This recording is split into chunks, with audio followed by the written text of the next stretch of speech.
সুনামগঞ্জে পাহাড়ি ঢল ও ভারী বর্ষণে আবার বন্যা দেখা দিয়েছে। ঢলে দ্রুত বাড়ছে জেলার নদ নদীর পানি। ছাতক ও দোয়ারা বাজার সীমান্ত এলাকার সড়ক ও ঘরবাড়ি পানিতে তলিয়ে গেছে। এদিকে পাহাড়ি ঢলে সিলেটের 4টি নদীর 6টি পয়েন্টে পানি বিপদসীমার উপরে বইছে। সুনামগঞ্জের সুরমা নদীর পানি বিপদসীমার 48 সেন্টিমিটার ও ছাতকে বিপদসীমার 136 সেন্টিমিটার উপর দিয়ে প্রবাহিত হচ্ছে। বর্ষণ ও পাহাড়ি ঢল অব্যাহত থাকায় নতুন নতুন এলাকা প্লাবিত হচ্ছে। জেলার পানি উন্নয়ন বোর্ডের নির্বাহী প্রকৌশলী জানান, ভারী বর্ষণে সোমবার ভোর থেকে জেলায় স্বল্পকালীন বন্যা শুরু হয়েছে। এদিকে পানিতে সুনামগঞ্জ শহর সহ বিভিন্ন এলাকা তলিয়ে গেছে। সীমান্ত এলাকার কাঁচা সড়ক ভেঙে গেছে। পরিস্থিতি মোকাবেলায় এলাকার সব স্কুল কলেজকে আশ্রয় কেন্দ্র হিসেবে প্রস্তুত রাখা হয়েছে বলে জানিয়েছেন জেলা প্রশাসক। বন্যা পরিস্থিতির আরও খবর জানাতে আমাদের সাথে সুনামগঞ্জ থেকে যুক্ত হচ্ছেন সহকর্মী শামস শামীম এবং সিলেট থেকে সাকিব আহমদ মিঠু। প্রথমে জেনে নিতে চাই সুনামগঞ্জের খবর। শামীম, শহরের ডুবে যাওয়া জায়গাগুলোর আজ কি অবস্থা দেখছেন, আর ঈদের আনন্দের মাঝে দুর্ভোগ কমাতে প্রশাসনের কোনো উদ্যোগ আছে কিনা একটু জানাবেন। শারমিন, আমি এখন যে স্থানটিতে দাঁড়িয়ে আছি সুনামগঞ্জ শহরের একটি গুরুত্বপূর্ণ এলাকা। এখানে খাদ্য গুদাম, তার গুদাউন, পাসপোর্ট অফিস, সমাজসেবা সহ সরকারি গুরুত্বপূর্ণ অফিসগুলো রয়েছে। এখন জন্ম সনদ দিয়ে খোলো বিকাশ স্টুডেন্ট অ্যাকাউন্ট। নিজের বিকাশ নিজে কর। আপনি দেখতে পাচ্ছেন যে আমার পিছনে এই অফিসগুলো এবং এই পিছনের আঙ্গিনা এখন পানিতে প্লাবিত হয়ে গেছে। যদি আর সামান্য পানি বাড়ে তাহলে এই অফিসগুলো তো পানি ঢুকতে পারে। আমি কিছুক্ষণ আগে কথা বলেছিলাম জেলা প্রশাসক রাশেদ ইকবাল চৌধুরীর সঙ্গে। তিনি জানিয়েছেন তার বাংলোতেও পানি প্রবেশ করেছে। আর আপনি জানেন যে সুনামগঞ্জ জেলা প্রশাসকের যে বাংলো, এটা 60-এর দশকে নির্মিত হয়েছিল এবং সেখানে অনেক নিচু এলাকা, যার ফলে ডিসি বাংলোতে পানি প্রবেশ করেছে। আমরা খোঁজ নিয়ে জেনেছি ইতিমধ্যে সুনামগঞ্জ শহরের বিভিন্ন এলাকা, বিশেষ করে তেগড়িয়া, বড়পাড়া, আলিপাড়া, নতুনপাড়া এবং হাজিপাড়া সহ বিভিন্ন এলাকার রাস্তাঘাটে পানি প্রবেশ করেছে এবং এই এলাকার নিচু এলাকা যাদের ঘর বাড়ি আছে সেসব ঘর বাড়িতেও পানি প্রবেশ করেছে। আমি আপনার কিছু দেখাতে চাই আমি যে এলাকায় আছি এই এলাকায় আসলে কি অবস্থা আপনি দেখতে পারেন। গুরুত্বপূর্ণ এলাকা সরকারের, এই এলাকাগুলো পানিতে নিমজ্জিত হয়েছে এবং যে কোনো সময় যদি পানি প্রবেশ করে তাহলে এই অফিসগুলোতে পানি ঢুকে যেতে পারে।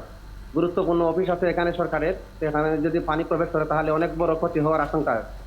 আর আমরা খোঁজ নিয়ে জেনেছি যে বিভিন্ন এলাকা, বিশেষ করে সুনামগঞ্জের নিম্নাঞ্চল যেটাকে আমরা বলি, সেই উজানের দল এখন নিম্নাঞ্চলে চাপ তৈরি করছে এবং নিম্নাঞ্চলে যে রাস্তাঘাট আছে সেই রাস্তাঘাটগুলো তলিয়ে যাচ্ছে এবং পাহাড়ি ঢলের তুলে আমরা খোঁজ নিয়ে জেনেছি সীমান্ত এলাকার বিভিন্ন রাস্তাঘাট শুধু তলিয়েই যায়নি, বিচ্ছিন্ন হয়ে গেছে যোগাযোগ ব্যবস্থা। বিভিন্ন এলাকা, বিশেষ করে তাহিরপুর সুনামগঞ্জ সড়ক এবং সুনামগঞ্জ জানিগাঁও সড়ক, ছাতক দোয়ারা সড়ক, বিভিন্ন এলাকায় অনেক পানি উঠছে।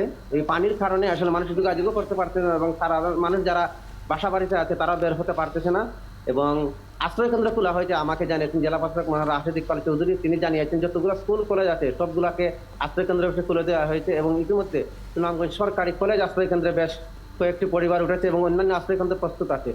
বন্যা মোকাবেলা প্রসঙ্গে তিনি জানিয়েছেন চাল, জিআরের চাল, শুকনো খাবার এবং নগদ টাকা মজুদ আছে। পাশাপাশি ত্রাণ মন্ত্রণালয়কে লিখিত দেওয়া হয়েছে যদি পরিস্থিতি বিপর্যয়জনক অবস্থায় চলে যায় তাহলে সেটা মোকাবিলার জন্য যাতে পর্যাপ্ত ত্রাণ দেওয়া হয়।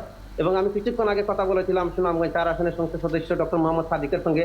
তিনিও ত্রাণ সচিবের সঙ্গে কথা বলেছেন এবং বিশেষ বিবেচনা নিয়ে সুনামগঞ্জের জন্য আসলে ত্রাণ মজুদ রাখার দাবি জানিয়েছেন। এই ছিল আমার কাছে সর্বশেষ পরিস্থিতি। শারমিন, শামীম, আমরা বন্যার খবর জানছিলাম আপনার কাছ থেকে সুনামগঞ্জের। আপনি থাকবেন আমাদের সাথে, আমরা একটু সিলেটের খবর জানবো। আছেন সহকর্মী সাকিব আহমদ মিঠু। সিলেটে 3টি নদীর পানি বিপদসীমার কত উপরে আছে আর নিচু এলাকাগুলোর কি অবস্থা দেখছেন?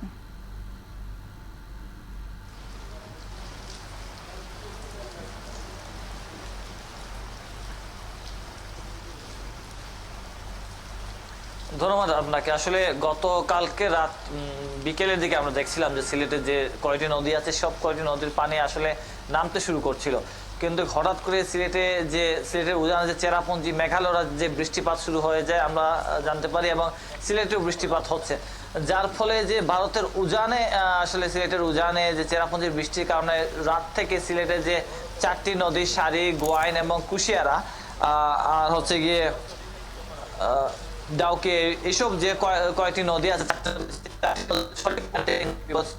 পানি বইছে। আমি যদি প্রতিটি পয়েন্টের আপনাকে জানাই, 22 সেন্টিমিটার উপর দিয়ে পানি বইছে এবং আলমশিদ কুশিয়ারা নদী সেখানে আছে 15 সেন্টিমিটার উপর দিয়ে পানি বইছে।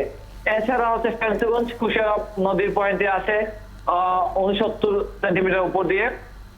এছাড়াও আছে আপনার সারিগাছ, যেটি সারি নদীর পয়েন্টে, সেখানে হচ্ছে আপনার 35 সেন্টিমিটার উপর দিয়ে বিপদসীমার উপর দিয়ে পানি বইছে।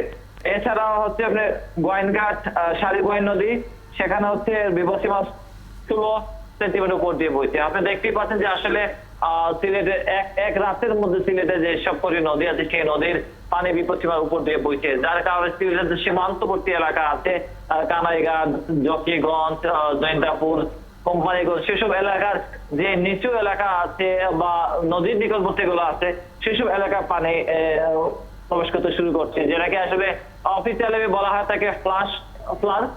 যে পানিটা আসলে ভারতের উজানে যে পানি ঢোল নামে, সেই ঢোলের কারণে পানি বেড়ে যায়। এই কারণে কিন্তু যখন নদী বিপদসীমার উপরে পানি থাকে, সিলেট শহরে যখন অতিবৃষ্টি হয় বা বৃষ্টি কন্টিনিউ থাকে, তখন কিন্তু সিলেট নগরের যে নিচু এলাকা আছে, বেশ কিছু নিচু এলাকা এবং সিলেটের যে উঁচু এলাকা আমরা ঈদের দিন দেখেছি, বেশ কিছু উঁচু এলাকায় জলাবদ্ধতা সৃষ্টি হয়েছে, যার কারণে গতকালকে মানুষ ঈদের দিনে অনেকেই কুরবানি দিতে পারেননি। কুরবানি না দেওয়ার অনেক জায়গায় দেখা গেছে যে পানি নিচে পানি থাকায় বা ঘরের ভেতর পানি থাকায় বাসার ছাদে মানুষ কুরবানি দিয়েছেন এইসব সিলেটের যে শহরের কেন্দ্রিক মানুষগুলা।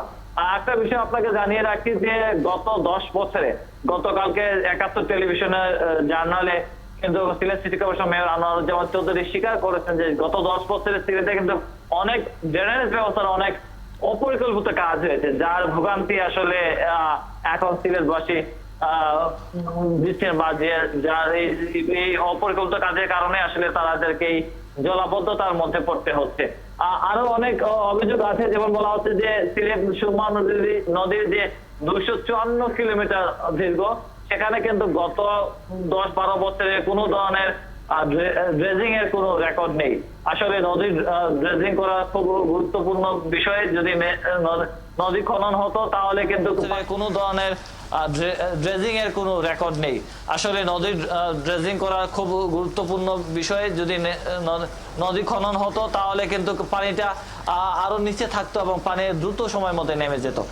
সেটাও কিন্তু আসলে যথাসময়ে হয়নি, হয়তো হবে কিনা এটা নিয়েও কিন্তু এখন আলোচনা হচ্ছে।